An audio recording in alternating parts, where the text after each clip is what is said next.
संन्यास के विषय में एक बड़ा रोचक प्रसंग हम लोगों के समक्ष आता है।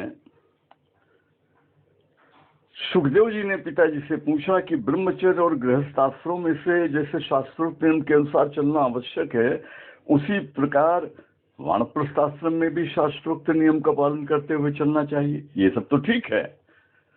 अब मुझे ये बताइए कि जो परब्रह्म परमात्मा को पाना चाहता है, उसे अपनी शक्ति के अनुसार परमात्मा का चिंतन किस प्रकार से करना चाहिए। व्यास जी ने कहा, बेटा, ब्रह्मचर्य और गृहस्थाश्रम के धर्मों द्वारा चित्त का संस्कार अर्थात शोधन करने के अनंतर मुक्ति के लिए जो वास्तविक कर्तव्य है, वो मैं तुम्हें बताता हूं।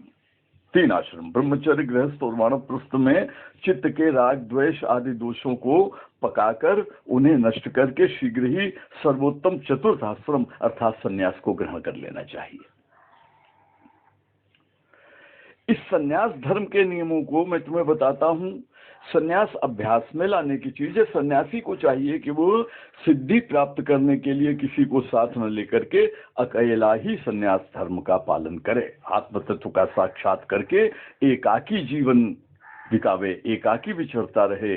सर्वव्यापी होने के कारण न तो स्वयं का सन्यासी किसी का त्याग करता है और न दूसरे ही उसका त्याग करते हैं, क्योंकि सन्यासी कभी न तो अग्नि की स्थापना करे, न घर पर या मठ बना करके रहे, केवल भिक्षा लेने के लिए ही गांव अथवा नगर में प्रवेश करे और दूसरे दिन के लिए अन्न का संग्रह भी न करे। चित्त वृत्तियों को एकाग्र करके मौन भाव से रहे, हल्का और नियमानुकूल शास्त्र अनुकूल भोजन करे, दिन और रात 24 घंटे में सिर्फ एक ही बार अन्न ग्रहण करे, साथ में भिक्षा पात्र और कमंडल रखे, वृक्ष के नीचे सोए और ऐसा वस्त्र धारण करे जो लोगों को बहुत आकर्षित करने वाला न हो, किसी को साथ न रखे और सब प्राणियों की उपेक्षा कर दे, सबके साथ में रहते हुए भी जो सबसे विलग हो जाए। ये सन्यासी के लक्षण हैं।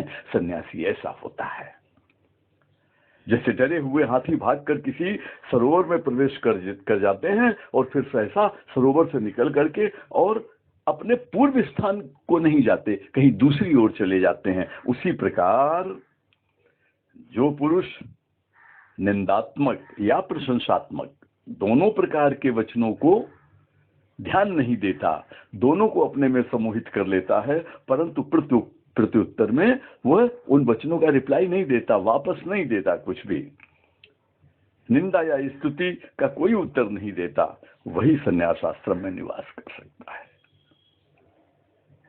सन्यासी किसी की निंदा करने वाले पुरुष की ओर आंख उठाकर भी नहीं देखता, कभी किसी की निंदात्मक वचन नहीं सुनता, ब्राह्मण के प्रति किसी प्रकार न कहने योग्य बात नहीं सुनता।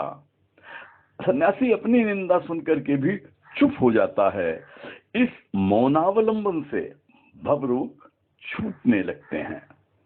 जो सदा सर्वव्यापी स्वरूप से स्थिर होने के कारण अकेले ही संपूर्ण आकाश में परिपूर्ण सा हो रहा है और जो असंग होने के कारण लोगों से भरे हुए स्थान को भी सूना समझता है, वही सन्यासी कहलाता है, वही ब्रह्म ज्ञानी कहलाता है। सन्यासी न तो जीवन का अभिनंदन करता है और न तो ही वो मृत्यु से भयभीत रहता है। जैसे सेवक स्वामी के आदेश की प्रतीक्षा करता रहता है, उसी प्रकार सन्यासी को भी काल की प्रतीक्षा करनी चाहिए। सन्यासी अपने चित्त को राग, द्वेष आदि रोगों से बचा करके रखता है और पापों से मुक्त होकर के सन्यासी सर्वथा शत्रुहीन हो जाता है। ये सन्यासी की स्थिति होती है।